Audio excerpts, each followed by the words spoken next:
hey, Bristol, now what you gonna do? The whole world knows your colors come shining through and through. Hey, hey, Bristol, now what you gonna say? You're gonna have your hands full come Independence Day. Hi, you've tuned into the Administrators Table. I'm Steve Contente, Bristol Town Administrator. Today is August 27th, 2024. We have a couple of great guests on with us today. We're real glad you joined us. Mr. Ray Houle, the President of the Tenants Association, Residents Association at the Rhode Island Veterans Home. Ray, thanks for joining us. Thank you for inviting me. All right. And also with us is Fire Chief Mike DeMello from the Bristol Fire Department. Chief, welcome back. Oh, thanks for having me back. Well, we're here on a nice summer afternoon, and I'm sure we got plenty of things to talk about. Mr. Houle, you've been a very interesting gentleman to communicate and speak with in the past at the events at the Veterans Home.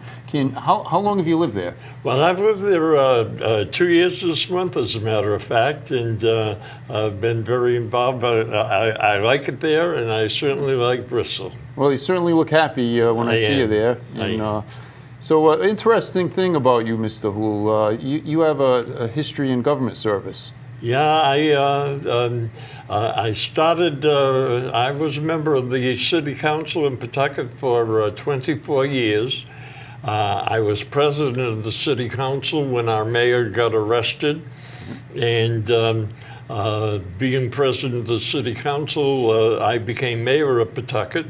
And being mayor of Pawtucket, I worked with the FBI and the U.S. Attorney's Office to clean up the corruption in the city. And I was mayor for about a year, but it was a very interesting year. I think that's the right adjective. Well, it's good that you're able to step in and help out. Yes, yeah. yes. Nice city. Pawtucket's nice, and it certainly was back then. You had the Paw Sox was a real busy stadium, wasn't it? In Hasbro. It certainly was, and you know, I guess the times change and progress changes. Now they're tearing down McCoy Stadium, and they just sold all the seats and everything else in the stadium for memento's sake, and things are progressing. Mayor Grubbian is doing a good job. Oh, he's a good man. Yeah. He came to me when he was in high school and asked me to teach him about politics. So he's kind of a protege. So I kind of feel vindicated when I see him. And I also get a free lunch out of him now and then. So it makes it worthwhile. Well, I'm sure he enjoys that. Well, the nice thing about Pawtucket is they're building that soccer stadium, right? Yeah, it's well underway. It's supposed to be open for the next season. Right now, the Rhode Island Football Club is playing at Bryant, but they'll be home in Pawtucket for the next season. Yeah. So. You're still rooting for your hometown, aren't you?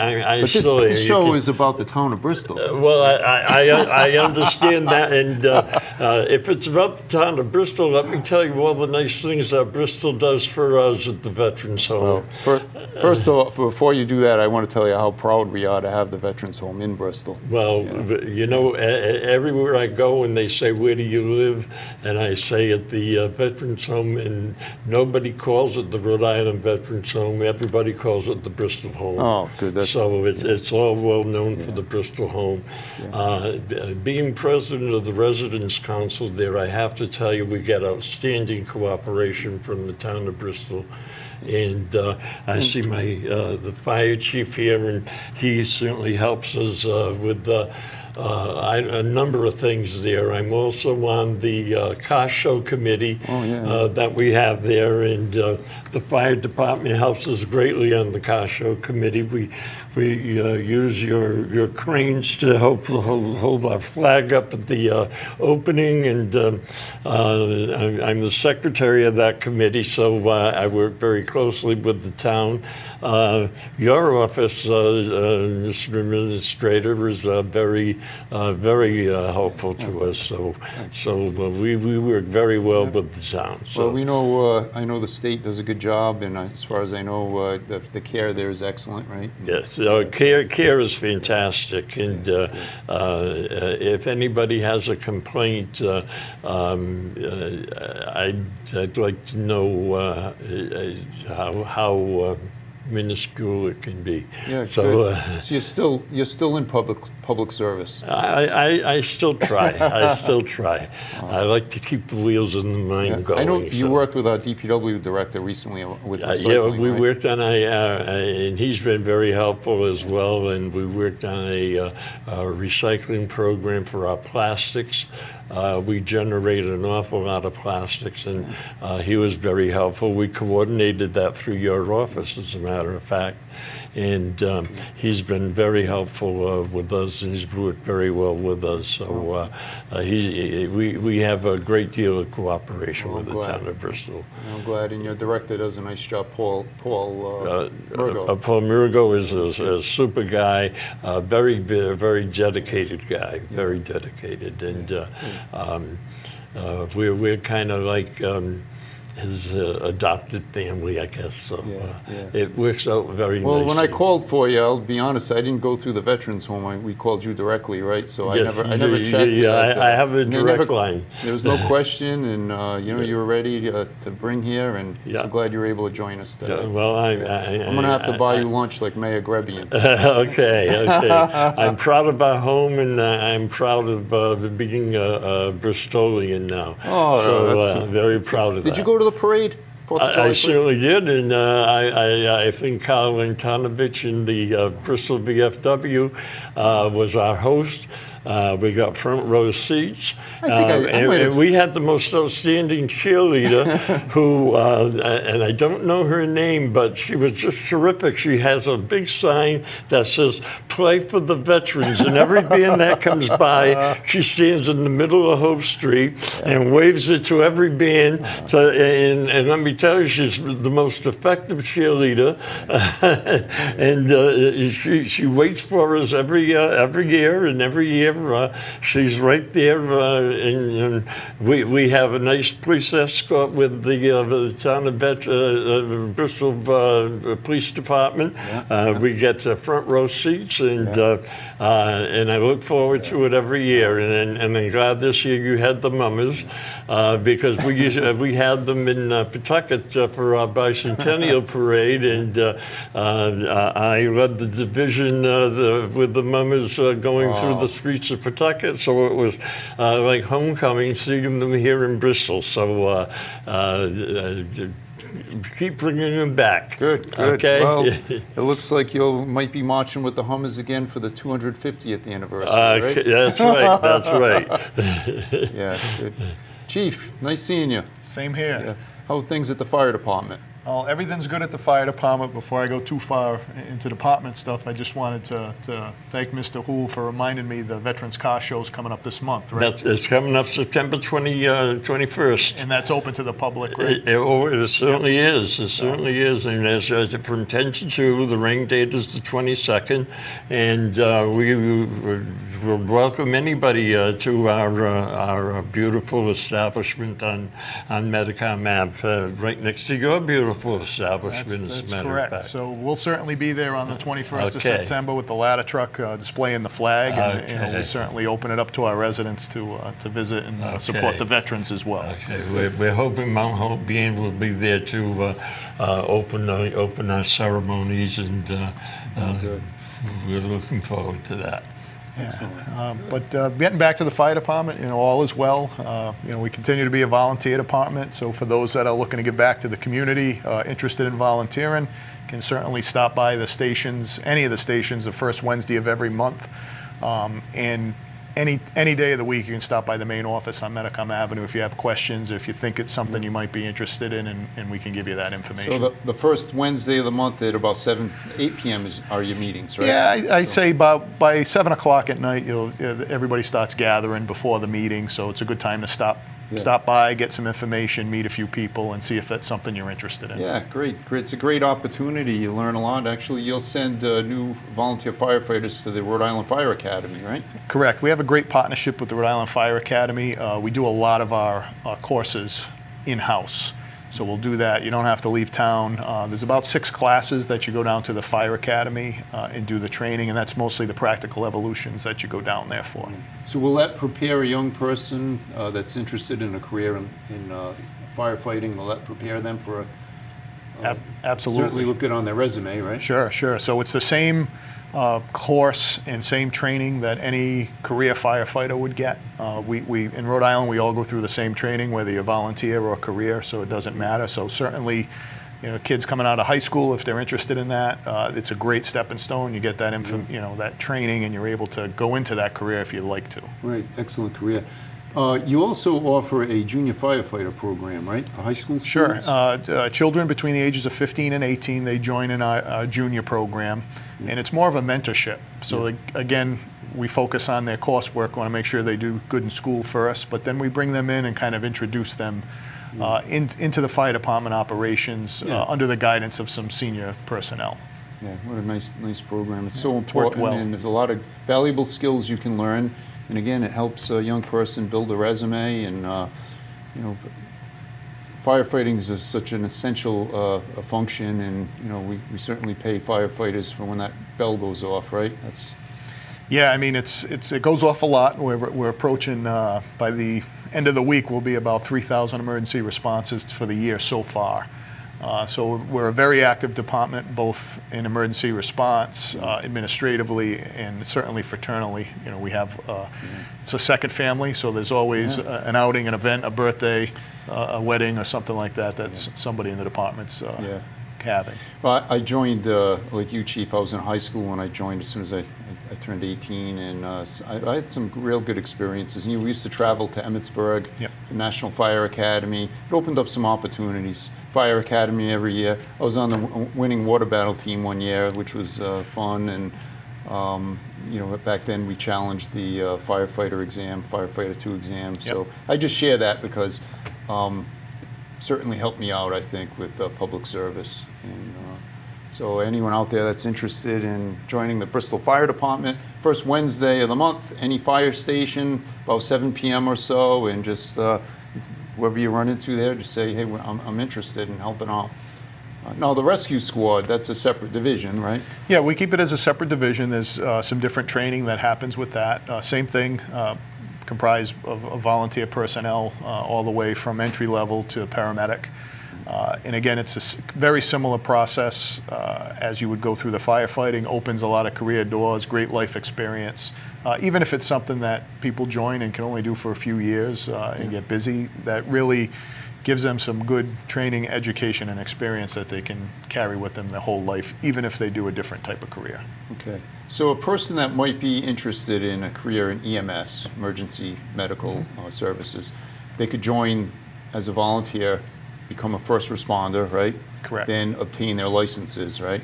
Yeah, there's a whole bunch of levels. Anybody interested in that, I would recommend that you come by the administrative offices during the week, and we can kind of lay that out for you on the table, explain it. It is a little more complicated than the fire side as far as the different licensure levels that you get through the Department of Health, but it's not something that's can't be overcome, and a lot of it we do in-house, at least the initial programs, up to EMT, and then get you on your way. Yeah, and that's there is a stipend with the EMS. Yep, the EMS providers, they get paid per call, so every time you go out the door, you get a little something for going out the door. And we have some different things we do on the weekends where we give you a stipend per shift just to incentivize, particularly in the summer, we're just so busy on the weekends, we really need to have those 2 trucks rolling out the door on a regular basis. Right, yeah. So you have 4 rescues, right? 4 vehicles. There's times where all 4 are on the road and then some, and then there's other days where it's a little more manageable, where they come one at a time. So if anyone's out there that has an EMT license that's looking for some extra hours, just stop by Fire Headquarters on Medicum Avenue. Right? Absolutely. Great 911 experience if you're looking for some of that, or if you're just looking to give back or do a little extra. We have a lot of good equipment. We have top-of-the-line equipment. I'll thank you and the council for supporting public safety in the town, which is really critical to keeping the quality of life and the town vibrant. And with the volunteers, stepping up and doing that, it just adds to it even more. Yeah. Chief, I was very pleased to see several university students volunteering. I was actually at Engine 2 on Thames Street. I stopped in there one evening, and they looked like we had a couple of very dedicated members from Roger Williams there. So that's been a real help to us, right? Yeah, we have a great partnership with Roger Williams University. A lot of kids, as they come in, they get the bug, they start volunteering, and they really become very productive members of the department. And responding to calls, helping out at the fraternal events, clam boil, steak feeds, things like that. And that's really worked well for us. In fact, in a week or two, we'll be going to their open house, which they have every fall when the classes come in.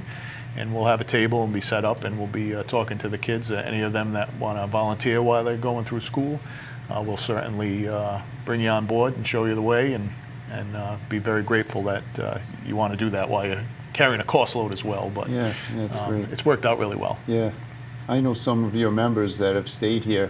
They've joined the fire department, and they ended up buying homes, and they've stayed. Yeah, absolutely, and really, it's become a lifelong contact. There's people that were in school 30 years ago that moved to other parts of the country, and you still remember the name, and you're still in contact today with social media and stuff like that, and you get messages from time to time. Yeah. You think the Defiance will have a clam boil this year? Well, they better, because I'm hungry. No, they're coming up. They'll be starting in October mostly. You'll see the Everetti's, I believe. The Defiance has it. They'll have, of course, the annual Hyde's Turkey Roll. You can't miss that. No. If you get a turkey for Thanksgiving.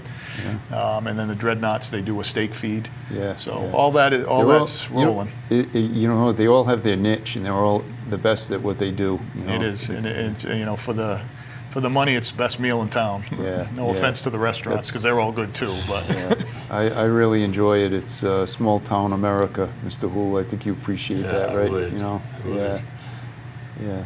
Chief, how are the fire engines? I know the 4 engines and your ladder. Yeah, so we put a lot of emphasis on maintaining our equipment, especially as it gets more and more expensive as time goes on. So we just took delivery of a new engine. Took about 18 months or so. Getting ready to put that into service. It's engine 4, so that replaces a 1993 engine, and we're looking forward to getting that in service, being able to respond and help the residents and visitors of the town. So we're just dealing with some product delays right now, like everyone is, but hopefully within the next week or two, that truck will be on the road. Good. All right. Mr. Houle, so did you grow up in Pawtucket? Born and raised, yes. Oh, nice. Yes, indeed. Oh. Pawtucket Memorial Hospital, April 2nd, 1944. So you're a real Rhode Islander. Yes, I was am. actually born in Fall River, so I told people... That's close enough. Yeah. That's close enough, Steve. I told people I lived in Massachusetts for 2 or 3 days. Yeah. But, Could I just interject to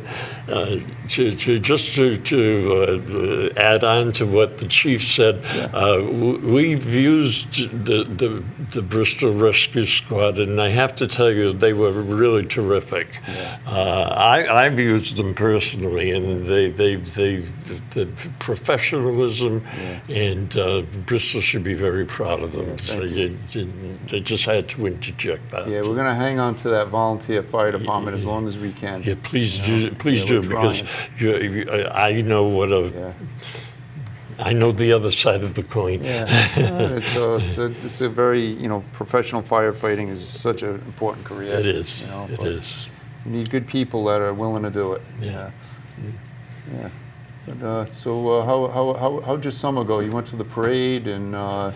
We went to the parade. Actually, I'm pretty much a homebody, and my home now is the Veterans Home. So I write articles we have a little newspaper, the Vets Gazette, and I write articles and kind of edit it and kind of change the direction to make it a more interesting paper for the Veterans Home, and If you like, I'd be happy to put you on my mailing list. I love that. And I know you said you get the local newspaper when on a ride in. You said I got the Bristol Phoenix and the East Bay publications. $4.50 a month I pay, but I subscribe. Very interesting. I want to know what's happening in my new adopted community, and I find it very interesting to see what's going on, and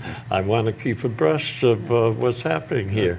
Good. So, it's a pretty good publication, and I also get the news from the whole East Bay. I used to be the town administrator in Tiverton for several years, going back some, and I was also the town manager in Warren for a while. In Warren. So I have East Bay experience as well. And they just hired a town manager there. Did you apply? No, I didn't apply. No, you should have. I was back in 1999. I was in Warren. Wally Centrifulag was the chairman of the Board of Selectmen, the president of the Board of Selectmen. Yeah. I mean, the town council. Yeah. I'm getting confused with my experiences in Massachusetts from the state Board of Selectmen. But he was running for senator for the first time. That was in 1998 or 99, I lose track of time, but it was a while ago. Yeah. But I have East Bay experience as well. So. I find it interesting. On the way in, we were chatting, and I had applied for the Pawtucket Police Department in 1994. Yes. And then I got hired by Bristol, my hometown, but you were the mayor then. Yes, that's right. 1994. That's right. Yeah, I could have been working for you. You could have been, and you know, and maybe I would have been where Mayor Grebian is. Who knows? That could have been as well. That could maybe have been you would as have well. been my mentor. Right? Well, or maybe I could have been lucky enough to be the town administrator of Bristol. That's right. Yeah, it's always good chatting with you, Ray. Thank you. And by the way, I have my bachelor's from Roger Williams in public administration. So I was a late bloomer. I got my bachelor's in 92, and my master's in 95 in public administration. Nice. Good. Yeah. Chief, how's the membership roster? We're doing good. We're holding strong. You know, it's a challenge. Staffing's a challenge, I think, across the board, regardless of volunteer or career positions anywhere right now. But I like to say we buck the trend, and we still have a good, strong group of people, a good core contingent that's helping us get the job done. We just had a fire a week ago, and everybody did an outstanding job at that. Yeah. And I know you've been tracking our weather and our storms. Sure. And part of your role is the town's EMA director. Correct, which is like a whole nother full-time gig, but at the end of the day, it fits well with the fire department. It just kind of dovetails with what we do, and I kind of put out that let us help us help you message. Basically, is what I kind of put out, and that's emergency preparedness. So whether it's hurricanes, floods, winter storms, just simple power loss like yesterday, a little storm going through. We really, kind of preach to the residents and visitors. You want to always be prepared, and if you can be prepared for about a 72-hour period, that allows us to catch up during these big weather events or storms or disasters, and help the people that really need the assistance. So it could be as simple as having batteries for flashlights and those charger packs for phones, because everyone lives in a digital world now, to generators and more advanced stuff. But really, we'd like to have the community prepared for 3 days to kind of do it on their own if we lose utilities. And then after that point, then we usually have resources coming in. So if it was a big hurricane, we'll have those federal resources after 3 days or so. Yeah. And yesterday I did get a code red alert that was through, I think that was EMA that sent that one out, but we haven't sent one out. Fortunately, we haven't had to send one out in a couple of years, but Right. The local ability to send a code red message out. Can you explain how a resident would sign up for code red? Yeah, certainly. So just go to the town website, www.bristolri.gov. It'll be right on the home page. Also under the emergency management page, I believe, there's information. It's called Code Red, and really what it is it's just a mass notification system. So in the event of a severe emergency, we do have the 911 database where we can call that, but that's really based off a landline. So we encourage any residents or even visitors, if they're in the town on a regular basis, to sign up for Code Red. If you have cellular phones, put that information in, and you can get some optional notifications through that. But really, the intent is those emergency notifications for severe weather or any other type of disaster. Chief, you never talk about yourself, but tell me about your professional certification, being a fire chief, that you obtained. Yeah, I mean, it's a long road, so 32 years, and it culminated with from the Center for Public Safety Excellence getting designated as a chief fire officer. I think there's only about a little over 2,000 now throughout the country or the world. So it was really humbling to get that because of the amount of work that you have to do to get it. And again, just a culmination of education, training, and experience over those 30 plus years. We're fortunate to have you, Chief. And what I most admire about you is that you still go to calls. I see you at rescue calls, going into people's homes when they need you. And it certainly means a lot to our residents to have the Chief there. And I know you do the very best that you can. You're a good role model, so thank you. Yeah, no problem. And again, being out with the residents, I think engaging is important, for all the town departments, and it also gets me away from the keyboard. It gets a little monotonous after a while, so it's nice to get out there and help out. Yeah. Chief, I want to drive the fire engine again. You think you can help me with that? We'll have to get you into a training program, but we can get you out there. Yeah, but anyway. Well, we're just about out of time, and Mr. Houle, we'd love to have you on again and give us an update on things. And it's always, as I said before, it's always a pleasure speaking with you. Anytime at all, I'd love to come back. Good, all right. I'd love to come Chief, back. nice seeing you. Yep. I'll see you back at home base, See right? you in an hour. All right, well, that does it for this episode, our August episode of the Administrators Table. Thanks for joining us, and enjoy the rest of your summer. And for the kids going back to school, I hope you make a lot of friends, do your homework, listen to your teachers, and be real careful. And enjoy your last few days, and we'll see you next time. Have a good day. Hey, hey, Bristol, now what you gonna do? The whole world knows your colors come shining through and through. Hey, hey, Bristol, now what you gonna say? You're gonna have your hands full come Independence Day. Downtown is so charming and the people are so fine. Walk in any restaurant and you have a glass of wine. Here's some good old stories about the old and the new, and the tales of Bristol Harbor where the waters are so blue. People come from miles around, we're the best town on the coast. Hey, I'm just from Bristol and I didn't mean to boast. We got restaurants, we got concerts, we got car shows Wednesday night. Come out, show you right, and we can step out for a bite. Hey, hey, Bristol, now what you gonna do? The whole world knows your colors come shining through and through. Hey, hey, Bristol, now what you gonna say? You're gonna have your hands full on Independence Day.